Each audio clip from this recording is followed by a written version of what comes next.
नमस्कार दोस्तों। सुबह से ही लोग लाइनों में लग गए हैं। पहले चरण के चुनाव में वोट करने के लिए लोग घरों से निकल आए हैं। तो कौन बनेगा इस बार प्रधानमंत्री? मोदी दोबारा आएंगे या फिर इस बार वो जाएंगे? क्या कहती है पश्चिमों में ठाकुरों की नाराजगी? पश्चिम का ठाकुर समाज आखिर किसे वोट कर रहा है? लाइनों में लगे लोग आखिर क्या सोचकर वोट करने के लिए निकले हैं? देश की 102 सीटों पर और पश्चिमी उत्तर प्रदेश की इन 8 सीटों पर बम्पर वोटिंग हो रही है। दोपहर की धूप से बचने के लिए भी लोग सुबह लाइनों में लग गए।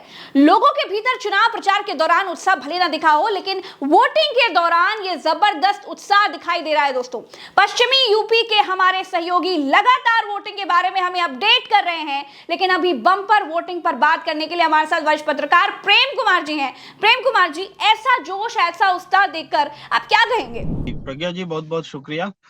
देखिए, पश्चिम उत्तर प्रदेश की जो 8 सीटें हैं, ऐसे भी बीते चुनाव में बीजेपी ने 5 लूज की थी और 3 उसने हासिल की थी। लेकिन तब एसपी और बीएसपी का गठबंधन था। तब के जी। मुकाबले बीजेपी ने अपने को मजबूत करने की कोशिश इस रूप में की है कि उन्होंने आरएलडी को अपने साथ जोड़ा है।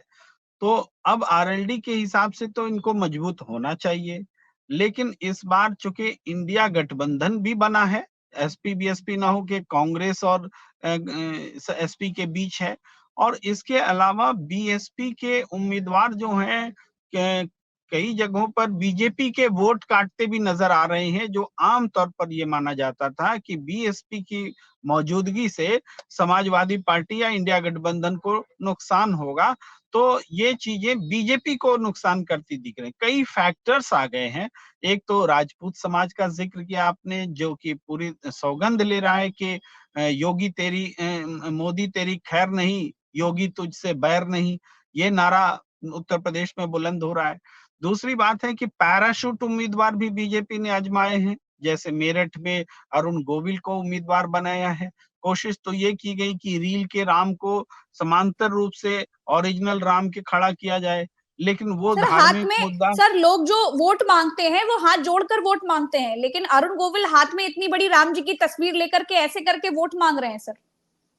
तो इस बात से ऐसा करके अरुण गोविल ने ये साबित किया कि वो वाले राम नहीं है जिनको लोग किसी समय में टीवी के राम को भी देख करके लोग पूजा करने लगते थे, पांव पखारने लगते थे। अब वो उसको उन्होंने खुद ही काट लिया। जब वो श्री राम जी की तस्वीर के साथ में वोट मांगने लगे, तो लोगों को सीधे कंपेयर करने का अवसर मिला कि ये रील वाले हैं, वो रियल वाले हैं।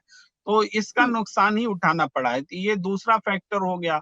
और इसके बाद तीसरा फैक्टर है भारतीय जनता पार्टी के भीतर में अंदरूनी संघर्ष, जिसमें कि हम्म। बीजेपी के नेता बीजेपी के खिलाफ काम कर रहे हैं और जीतने में एकजुटता नहीं दिखला रहे हैं। वो सबसे चर्चित झगड़ा आपका बालियान जी का और संगीत सोम जी का है, जो खुलेआम एक दूसरे के खिलाफ बोल रहे हैं। और ये लोग अपने अपने इलाके में प्रभाव रखते हैं, जातीय प्रभाव रखते हैं। इस कारण से बीजेपी के खिलाफ में बहुत सारे ये पैदा हो गए हैं, जो कि हम्म। इस गठबंधन से, आरएलडी और बीजेपी गठबंधन से जो फायदा होता, उस फायदा को नुकसान पहुंचा रहे हैं। दूसरी तरफ है कि आरएलडी के आ जाने के बावजूद जो जाट समाज है, जो किसान भी है, तो वो किसान क्या एकजुट होकर के बीजेपी के साथ आए? नहीं आए, चूंकि आरएलडी का काफी विरोध हुआ और इवन जयंत चौधरी जी का भी विरोध हुआ। उनके कार्यकर्ता, बीजेपी के कार्यकर्ता आपस में लड़े हैं। ऐसे कम से कम 3 विजुअल्स हमने देखे हैं जिसमें आरएलडी और बीजेपी के कार्यकर्ताओं में लड़ाई हुई है। तो सर, आपके तो कहने का इसको मतलब है कि जयंत चौधरी का बीजेपी के साथ आने का कोई फायदा नहीं दिखने वाला है इस चुनाव में? फायदा तो क्या, हमें तो वैसा ही नुकसान दिख रहा है जैसे नीतीश कुमार को लेके बिहार में नुकसान दिख रहा है बीजेपी को। हम्म। नीतीश को साथ लेने का मतलब है कि वहां वोट कट रहा है। तो अब तो मंच साझा करने से भी बचने लगे हैं। नरेंद्र मोदी जी के नीतीश कुमार को अपने साथ बैठाइए, क्योंकि वोट घट हम्म। रहे हैं, रिपोर्ट्स आ रही है। उसी हम्म। तरीके से यहाँ भी आपने देखा, शुरू में तो जयंत चौधरी को इन्होंने मंच पे बिठाया, बाद में सभाएं, इवन जयंत चौधरी के इलाके में उनके उम्मीदवार के लिए वोट मांग रहे हैं, और नरेंद्र मोदी जी हैं या अमित शाह जी हैं और जयंत चौधरी नहीं है। तो जयंत चौधरी को साथ रखने में नुकसान हो रहा है, ये बात खुद बीजेपी महसूस करने लगी। हम नहीं बोल रहे, हम अपने मन से क्यों परसेप्शन बनाएंगे, तो ये चीजें देख रही हैं। तो इसके इसके साथ हुआ क्या कि एक तरफ इंडिया गठबंधन के लिए एक अपने आप में अवसर पैदा हो रहा है इन कारणों से कि बीजेपी की जो एंटी इनकम्बेंसी है उसके कारण ये पश्चिमी उत्तर प्रदेश जो बीजेपी के लिए पहले से मुश्किल था, वहां पर ये और मुश्किल होता दिख रहा है। खास करके ये जो 8 सीटें हैं, आप देखिए मुजफ्फरनगर, आप दावे से आप मान सकते हैं आज की तारीख में, लेकिन मुजफ्फरनगर में बीजेपी का जीतना बहुत मुश्किल है। इस सहारनपुर में बीजेपी का जीतना बहुत मुश्किल है। बिजनौर में बहुत जबरदस्त टक्कर भारतीय जनता आरएलडी को यानी इंडिया गठबंधन को मिल रही है। इस तरीके से आप देख रहे हैं कैराना में समाजवादी पार्टी काफी स्ट्रांग है। आपको नगीना में देखना होगा कि माने ट्रायंगुलर फाइट में, हालांकि फाइनली वो बाइपोलर हो जाएगा, लेकिन अभी तक ट्रायंगुलर दिख रहा है। तो उस हिसाब से अभी थोड़ा कह पाना मुश्किल है कि चंद्रशेखर फाइट में रहेंगे कि समाजवादी पार्टी के रहेंगे, ये थोड़ी देखने वाली बात होगी, लेकिन वो भी एक जबरदस्त सीट है। तो इस तरीके से हम देख रहे हैं कि पश्चिम पीलीभीत का गणित ऐसा है कि चूंकि वरुण गांधी को पनिश किया गया ऐसा वहां की जनता समझती है। वरुण गांधी इन्वॉल्व नहीं हुए, इवन उनकी जो भी उपस्थिति और जो जेस्चर दिखा वो बीजेपी के खिलाफ में दिखा, हालांकि वो बहुत एक्टिव नहीं है। तो पीलीभीत में एक आपने पैराशूट उम्मीदवार लाके रख दिया कि जो जितिन प्रसाद जी को, अब उनके ब्राह्मण होने के कारण सारे ब्राह्मण उनको वोट देने लगेंगे, इस तरह से तो राजनीति नहीं चलती। आपने अपने बीजेपी के कैडर्स को एकजुट रखने के लिए क्या किया? वरुण गांधी को मना करके आप सभा में ही ले आते, उनके लिए वोट मांगने के लिए कह देते, तो नहीं कह पाई बीजेपी। तो वरुण गांधी अगर कल तक मजबूत फैक्टर थे, कल तक बड़े नेता थे, तो उनका बीजेपी के लिए प्रचार नहीं करना उतना ही बड़ा नुकसान है। तो इसको देखते हुए पीलीभीत भी वो सीट है जहां हम कह सकते हैं कि बीजेपी नहीं जीत रही है। जी। तो सर आपके विश्लेषण अनुसार तो पहले चरण में ही बीजेपी को बहुत बड़ा डेंट लगता हुआ दिख रहा है। अच्छा, मायावती का खुलकर चुनावी मैदान में उतारा ना, क्योंकि हमने जैसे 17 का चुनाव देखा, 19 का चुनाव देखा, बीएसपी का जो वोट हुआ वो बीजेपी की तरफ शिफ्ट हुआ, लेकिन इस बार मायावती बहुत मजबूत फाइट दे रहे हैं। तो आपको क्या लगता है कि बीएसपी का इतना ज्यादा एक्टिव हो जाना क्या बीजेपी को नुकसान करेगा? आप उदाहरण के लिए मेरठ की सीट ले लीजिए। मेरठ में मायावती जी ने एक भूमिहार समाज के व्यक्ति को उतारा है, तो जाहिर, और ये स्ट्रांग भी है। भूमिहार समाज बीजेपी का वोटर माना जाता रहा है और हमेशा वोट देता भी रहा है। तो इस बीते दिनों एक घटना भी घटी थी इधर उत्तर नोएडा के, ग्रेटर नोएडा के साइड में, जो एक त्यागी समाज का लड़का था, बीजेपी का कार्यकर्ता था, उसने अपनी सोसाइटी में बदतमीजी की थी, उसको जेल में जाना पड़ा था। उस समय भूमिहार समाज, इवन ये जो आज के कांग्रेस के नेता जो बीजेपी में गए हैं या जाने वाले, प्रमोद कृष्णम जी जो थे, वो भी त्यागी बोल करके उस लोगों के साथ खड़े थे। वो सब उस समय का भी बीजेपी का विरोध जो था वो आज इकट्ठा हो गया है। तो ये जो मायावती जी का कैंडिडेट देना है, ये वास्तव में बीजेपी का ही तो वोट काटती दिख रही है। इस सीट पर मुस्लिम बीएसपी के साथ में यूनाइट होगी, इसके आसार बिल्कुल नहीं है। इसके अलावा जो समुदाय है, यहाँ सैनी समाज है या जाट समाज है, इनका भी जो झुकाव है, इस बार कम से कम बीजेपी के पास एक तरफा नहीं है, बंटे हुए वोट हैं, इसलिए बीजेपी की सीट जो है मेरठ में फंसी हुई दिख रही है। इसी तरीके से मायावती जी ने और दूसरी जगह जो फील्डिंग की है, उसके भी ऐसे ही टैक्टिकल वैल्यूज हैं, जो कम से कम 8 में से 3 सीट, 4 सीट पर तो नुकसान कर ही रही है बीजेपी को। जी। तो सर इस बार का चुनाव बड़ा शांत सा चुनाव दिख रहा है, बड़ा एकदम ठंडा सा चुनाव दिख रहा है। क्या कारण है इसके पीछे? वोटर भी बड़ा शांत है, जनता भी उतनी मुखर होकर नहीं दिख रही है, और दूसरी सबसे बड़ी बात है कि इस बार के चुनाव में 14 देखा, 19 17 देखा, 19 देखा, 22 देखा, कुछ लहर, कुछ डंका वंका दिख रहा था, लेकिन इस बार तो कोई लहर, कोई हवा, कोई मैजिक कुछ है ही नहीं। हिंदू मुसलमान करने की भी कोशिश की पर हो नहीं पाया। देखिए, मैं तो इसे शांत चुनाव नहीं मानता, क्योंकि जहां पर पूरे देश में 50 से 70 जगहों पर सत्ताधारी दल के प्रत्याशियों को विरोध का सामना करना पड़ा हम्म। हो, तो ये शांत चुनाव कैसे है? ये तो जनता खुल करके दौड़ा रही है, भगा रही है, और इसकी संख्या 50 से 70 के बीच है, जितने विजुअल्स हमने देखे हैं। तो ये शांत हम्म। चुनाव नहीं है। एक बात और है कि 102 सीटों पर जो चुनाव हो रहे हैं, वोटिंग हो रही है, तो उसमें ये है कि 51 सीटें ऐसी हैं जहां बीजेपी ने पिछले 3 लोकसभा चुनाव से जीत ही दर्ज नहीं की है। तो हम्म। सिर्फ 51 ही बच जाती है ना, जहां पर कि बीजेपी हम्म। को परफॉर्म करना है। तो इन 51 में 40 सीटें बीजेपी के पास है ऑलरेडी, समझ रहे हैं? तो अब 40 जी। सीटें बीजेपी क्या बचा पाएगी?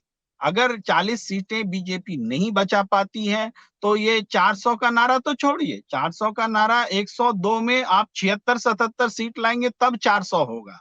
यहाँ तो हम्म। 40 बचा ले तब भी 400 नहीं होगा। 40 से घटती बीजेपी दिख रही है, क्योंकि राजस्थान हम्म। में भी नुकसान हो रहा है, पश्चिमी उत्तर प्रदेश में नुकसान हो रहा है, बिहार में हम्म। नुकसान हो रहा है, उत्तराखंड में कम से कम 2 से 3 सीट छिन जा सकती है। तो इस और सर तरीके ठाकुर से समाज, ये पहली बार देखने को मिला है कि जो बीजेपी का कोर वोटर है, राजपूत वोटर है, जो राजपूत समाज के लोग हैं, उनकी खुलकर नाराजगी, विद्रोह दिख रहा है बीजेपी के खिलाफ। तो सर ये कितना ज्यादा असरकारक होने वाला है इस बार? देखिए, राजपूत समुदाय का 100% तो नहीं, लेकिन 80% वोट बीजेपी को मिलता रहा है अभी बीते हम्म। कुछ चुनावों में।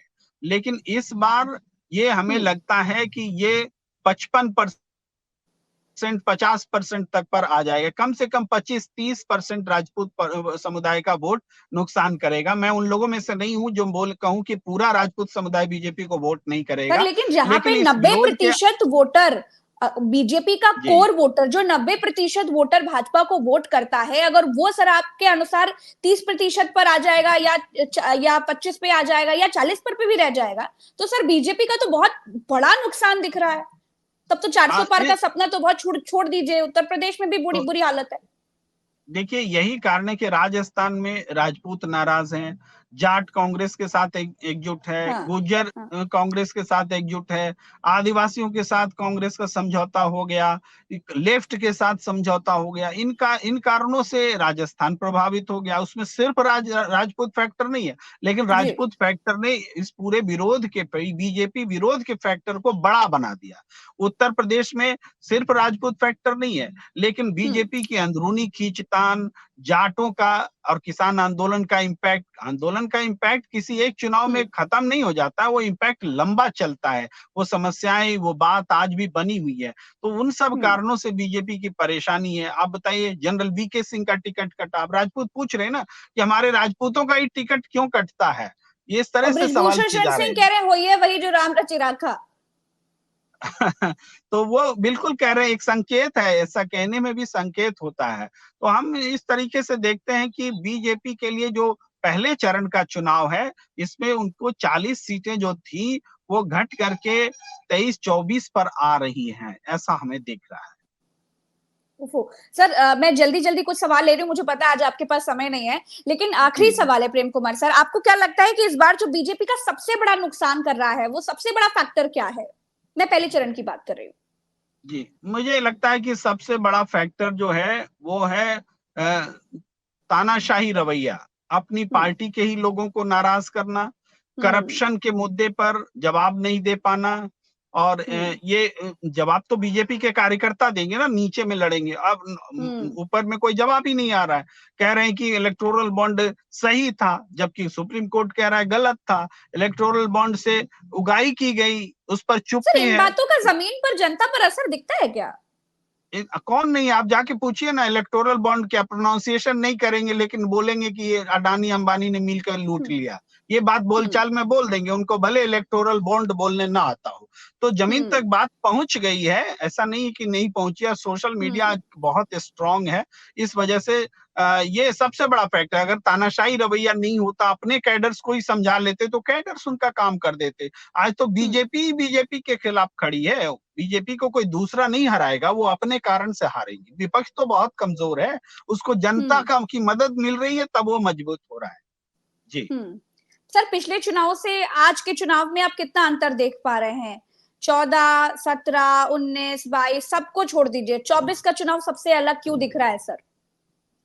24 के चुनाव में एक विपक्ष का इंडिया गठबंधन बना, 24 के चुनाव में बीजेपी के खिलाफ भ्रष्टाचार जैसा मुद्दा बना, 24 के चुनाव में दो मुख्यमंत्री जेल में हैं और ये बात प्रमाणित हुई कि विपक्ष पर सिलेक्टिव ढंग से एक्शन लिया जा रहा है, अपने भ्रष्टाचार की पर्दादारी की जा रही है। 24 के चुनाव में बीजेपी के नेताओं ने खुलकर कहा कि भ्रष्ट नेताओं को भी हमें अपनी पार्टी में लेना हमारी रणनीति है। ऐसा बेशर्म होकर के कभी भी बीजेपी के नेता या कोई भी पार्टी के नेता नहीं कहा करते थे, जितना बेशर्म होके इस बार वो कह रहे हैं कि हाँ, भ्रष्ट लोगों को अपनी पार्टी में लेना हमारी रणनीति है। ये बात सीतारमण ने कही, ये बात राजनाथ सिंह ने कही, इन सब ने कहा। तो इस तरीके से उनका नैतिक पतन हुआ है, ये जनता में एस्टैब्लिश हुआ है।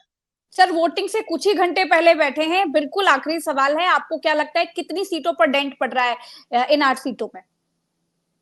पहले 8 सीट में देखिए, बीजेपी के पास तो 3 ही सीट थी ना, तो 3 सीट में इस बार 3 में कोई बचने वाली नहीं है और 5 में शायद 1 या अधिक से अधिक 2 वो हासिल कर ले, यानी कुल मिला के 1 का डेंट लगेगा।